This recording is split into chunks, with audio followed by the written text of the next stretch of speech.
I wasn't really searching for love at 28. I was too focused on my career as a rising star at my finance firm. Spreadsheets were my love language, and my cubicle felt more like home than any bar or dating app could ever offer. Then came Sarah's rooftop party. Sarah, my coworker and best friend, had a talent for pulling me out of my comfort zone. This time, the crowd was a mix of artists, musicians, and a few familiar faces from the office.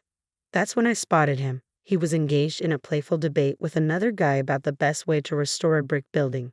Tall and lean, with kind eyes and tousled dark brown hair, he wore a weathered leather jacket over a faded band t-shirt, definitely the opposite of my usual buttoned-up crowd. Yet something about him intrigued me. "So, you think slapping a fresh coat of paint on history is a good idea?" he asked, a playful smile on his lips. The other guy, a stocky dude with a shaved head, rolled his eyes. "Hey, it preserves the structure, right?" "Yeah, but it erases the character," he countered. "The cracks and the wear, that's what tells the story." I found myself inching closer, drawn to their easy banter. Just then, Sarah appeared beside me, a mischievous glint in her eyes. "Amelia, this is Mark," she said, nudging me forward. "Mark, this is Amelia, the spreadsheet wizard I told you about." Mark's smile widened as he took me in. "Spreadsheet wizard, huh? Sounds impressive." "It pays the bills," I replied, feeling a blush creep up my cheeks. "But I can hold my own in a conversation that doesn't involve amortization schedules." I winked at Sarah, who chuckled. "Challenge accepted," Mark said, his voice warm and inviting. "So, Amelia the spreadsheet wizard, what do you think about preserving history?" We ended up talking for hours about everything and nothing. He was an architect passionate about breathing new life into old buildings, while I shared stories of my crazy hours at the firm and the thrill of closing a big deal. The conversation flowed effortlessly, and before we knew it, we found ourselves standing by the railing overlooking the glittering city skyline. The cool air sent goosebumps prickling down my arms. "This is fun," I admitted, surprised by the slight tremor in my voice. "Yeah," he agreed, his gaze fixed on the city below. "I wouldn't mind doing this again sometime." "Me neither," I blurted out, unable to overthink it. Our first official date was a dinner with Mark's parents, Martha and Arthur, at a fancy restaurant. The conversation flowed easily at first, revolving around wedding plans, the beautiful old library venue I had booked, and the expensive organic caterer I was stressing over. Then, things took a strange turn. Mid-bite of her lobster bisque, pronounced with a peculiar accent, Martha suddenly fixed me with a steely gaze. "So, Amelia," she said, dabbing her lips with a napkin, "Mark tells me you work in finance." "Yes, I'm a financial analyst at a large firm downtown," I replied, unsure where this was heading. "Analyst, huh? Sounds important," Arthur chimed in, his booming voice filling the table. Mark, who had been mostly quiet, cleared his throat. "Dad, come on, that's not what we're talking about." "Just making conversation, son," Arthur said, waving his hand dismissively before turning back to me. "So, Amelia, you mentioned a big-name firm." I told him the name, a global player in the financial world. A satisfied smile spread across Martha's face. "Excellent," she declared. "And you say you do well for yourself? Investments, stocks, that kind of thing?" "Yes, I manage a portfolio," I replied, feeling increasingly uncomfortable. This felt more like an interrogation than a casual dinner with my future in-laws. "A portfolio, huh?" Martha leaned forward, her eyes gleaming. "How much are we talking about here, dear?" My jaw dropped. This was outrageous. No one asked questions like that. I glanced at Mark, hoping he'd intervene, but he just fiddled with the breadbasket, avoiding my gaze. "That's really personal information, Mrs. Miller," I said, forcing a smile. "Oh, come on, honey," Martha huffed. "We're practically family now. Isn't that right, Mark?" Mark mumbled something non-committal, his cheeks flushed. I decided to take control of the situation. "Look," I said, trying to keep my voice steady, "money isn't everything. Mark and I love each other, and that's what matters most." "Love is great, sweetheart," Arthur chimed in again, "but let's face it, love doesn't pay the bills." I took a deep breath. This dinner was turning into a disaster.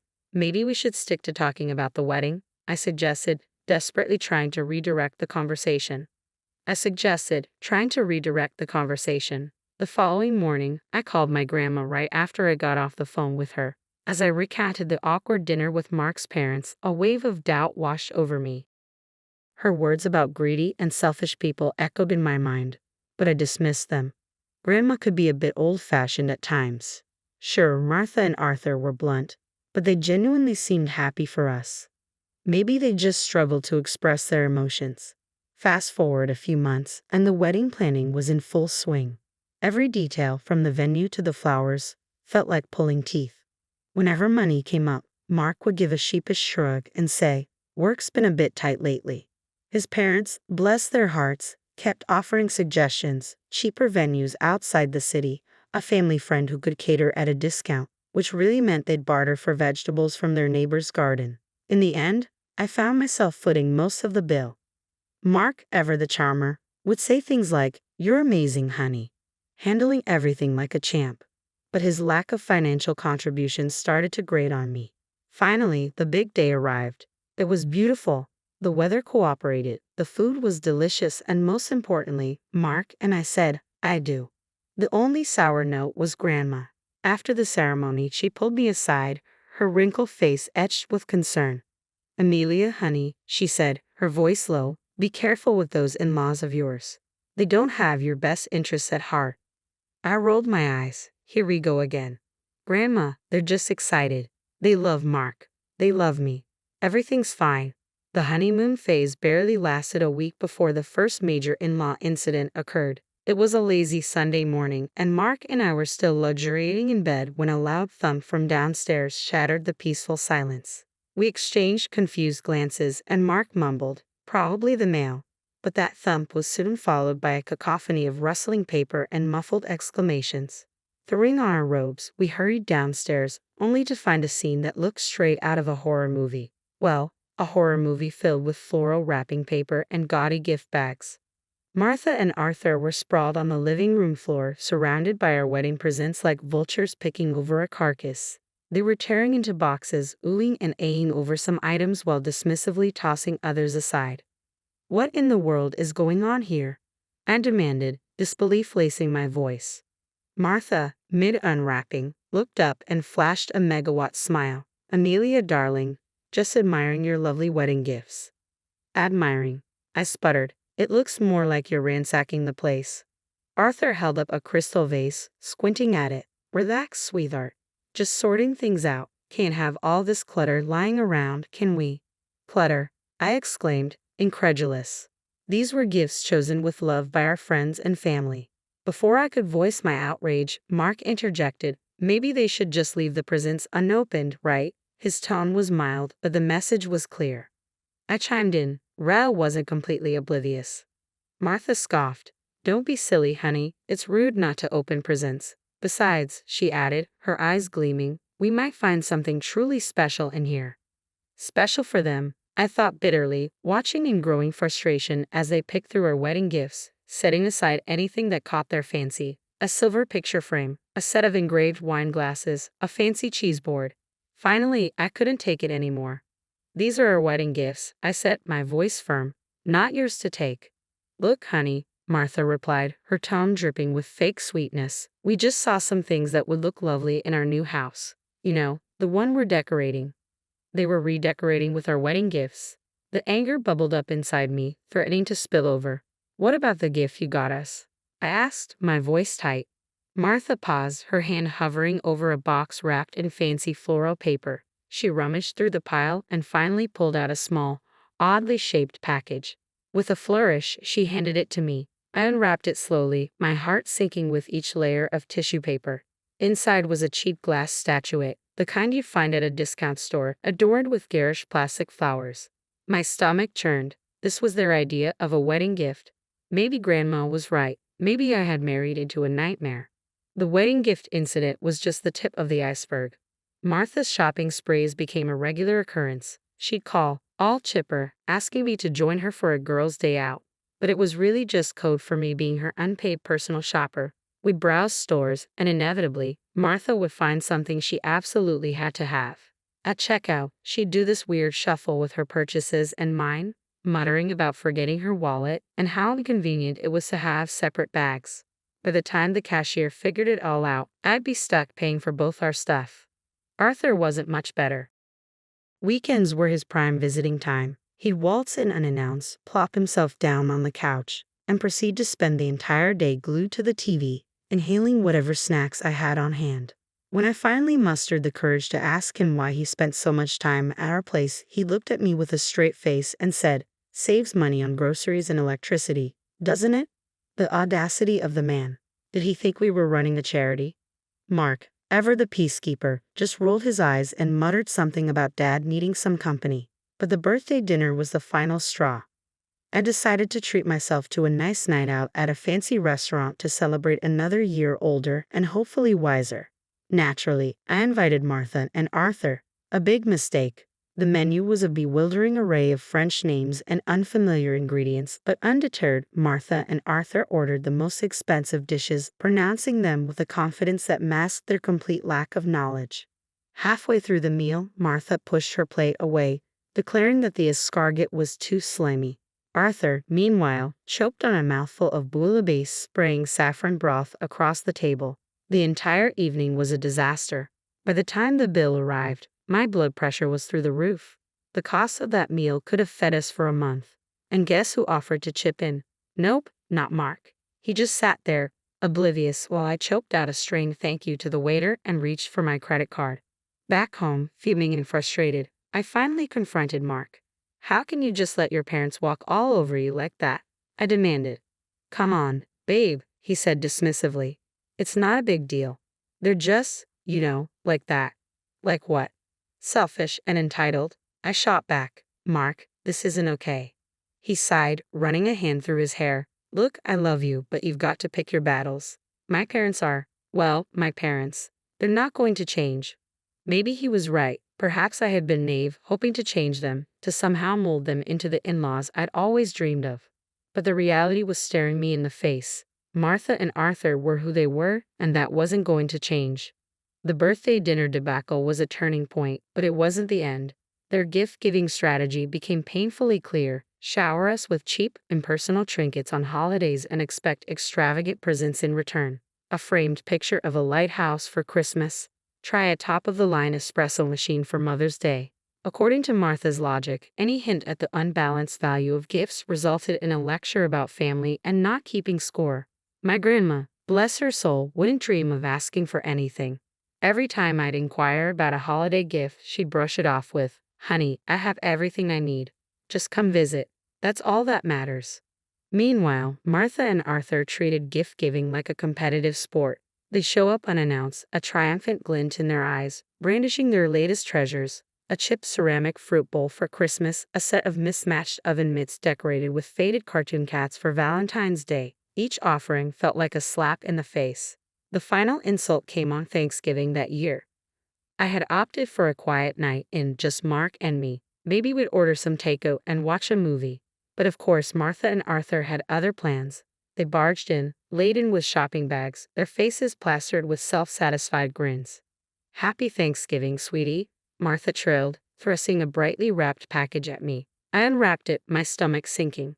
Inside was a gaudy scarf, the kind you might find at a gas station gift shop. The flowers were fake and plastic, and the fabric felt like sandpaper against my skin. "It's perfect, isn't it?"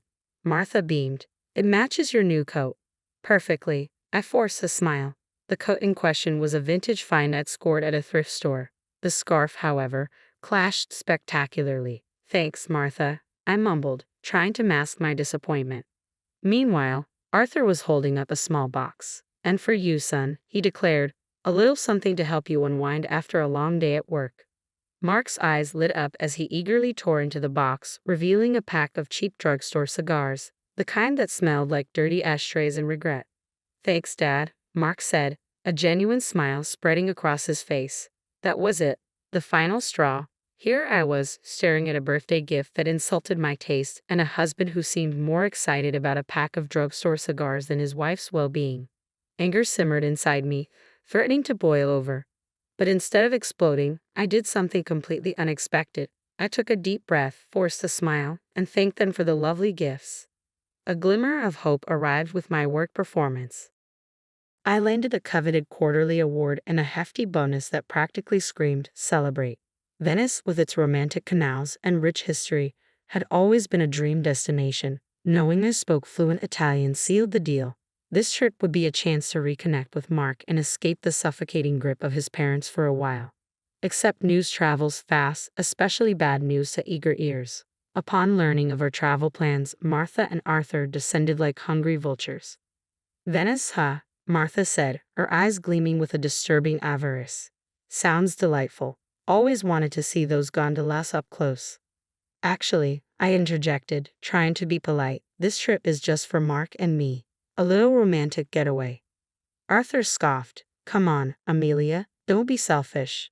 We've never been to Europe, let alone Venice. Think of the pictures. Pictures. This wasn't about a photo op with gondolas. It was about escaping their smothering presence. I'm sorry, but, I said, my voice firm, this is a trip for two. My polite refusal triggered a meltdown of epic proportions. They called me selfish and greedy, accusing me of trying to alienate Mark from his family. The worst part, Mark, ever the peacekeeper, didn't stand up for me. Instead, he mumbled something about maybe they could come along and that it wouldn't be that bad. That's when I realized this wasn't just about a trip anymore. This was about boundaries, respect, and whether our marriage could survive his parents' constant intrusion. I looked at Mark, my voice laced with ice. Absolutely not. This is our trip, and they are not invited. The fight that followed was brutal. Harsh words were exchanged, and accusations flew like daggers. By the end, a heavy silence settled between us. We retreated to opposite ends of the apartment, a cold war brewing in our once happy home. Days blurred together, and the silence in the apartment was a constant reminder of the chasm that had opened between Mark and me. I didn't call his parents. The mere thought of their entitled whining made my stomach churn. Mark remained in his self-imposed exile. The only communication between us was a muted good morning in the kitchen each day. Then, on a random Saturday morning, I woke up to an empty apartment and a sinking feeling in my gut. My phone buzzed on the nightstand, the notification sound grating on my nerves. Glancing at it, my blood ran cold. Airline ticket confirmations, 3 of them to Venice, purchased from my account. Panic clawed at my throat. No, it couldn't be. But as I scrolled through the confirmations, the sickening truth settled in. Mark, with the audacity of a seasoned thief, had used my trusted access to our bank account to book not only his own ticket to Venice but 2 more for his precious parents. Hotel reservations were also courtesy of my hard-earned money. It confirmed my suspicions. He'd gone behind my back, completely disregarding my feelings, and booked a vacation for himself and his leech-like family with my money. The anger, hot and furious, burned away any remaining affection I had for him. My fingers flew across the screen, canceling the return flights and hotel rooms. Next, with steely resolve, I revoked Mark's access to my bank account. It was a small act of defiance in the face of their colossal selfishness. A few hours later, my phone erupted with a call. Mark's name flashed on the screen, but I let it go to voicemail. The notification arrived a moment later, his voice laced with panic and fury. Amelia, where the hell are you? We're supposed to be checking into the hotel. What did you do with the tickets? I deleted the message without listening. Then came a barrage of texts from both Mark and Martha, a mix of demands, accusations, and veiled threats. Mark's final message sent a dark chill rippling through me. If you don't give me back access to the account and get us on that damn plane, Amelia, we're done. Consider this your divorce notice. With newfound clarity, I started making my own plans. I contacted a lawyer, and with each step toward independence, the weight lifted from my shoulders. Mark's divorce notice might as well have been a gift. I didn't wait for him to waltz back in with his tail between his legs. Packing was cathartic. Clothes went into suitcases, knickknacks into boxes. But the gifts from Martha and Arthur, those gaudy trinkets and mismatched sets, I left untouched. I lined them up on the living room floor, a garish monument to their selfishness. A final act of defiance before I slammed the door shut on that chapter of my life. Rama's house, with its familiar scent of cinnamon rolls and worn furniture, felt like a warm hug. Tears streamed down my face as I recounted the entire ordeal, the hurt and anger spilling out like a dam breaking. Rama listened patiently, a sad smile on her lips. I told you, honey, she said softly, her voice laced with a hint of I told you so, but mostly concern. Sometimes you've got to learn things the hard way. I know, I said, newfound determination settling in my voice. Maybe this is a good thing. Now I know what to look for, what to avoid. A few days later, a knock on the door shattered the peace of the afternoon. My heart lurched, but before I could react, Grandma ushered me toward the back room. Peeking through the curtain, I saw Mark standing there, looking lost and dejected. "Amelia, please," he pleaded, his voice thick with desperation. "Let me explain." Grandma opened the door a crack, her expression unreadable. Mark launched into a groveling apology, spewing words about realizing his mistakes and trying to distance himself from his parents.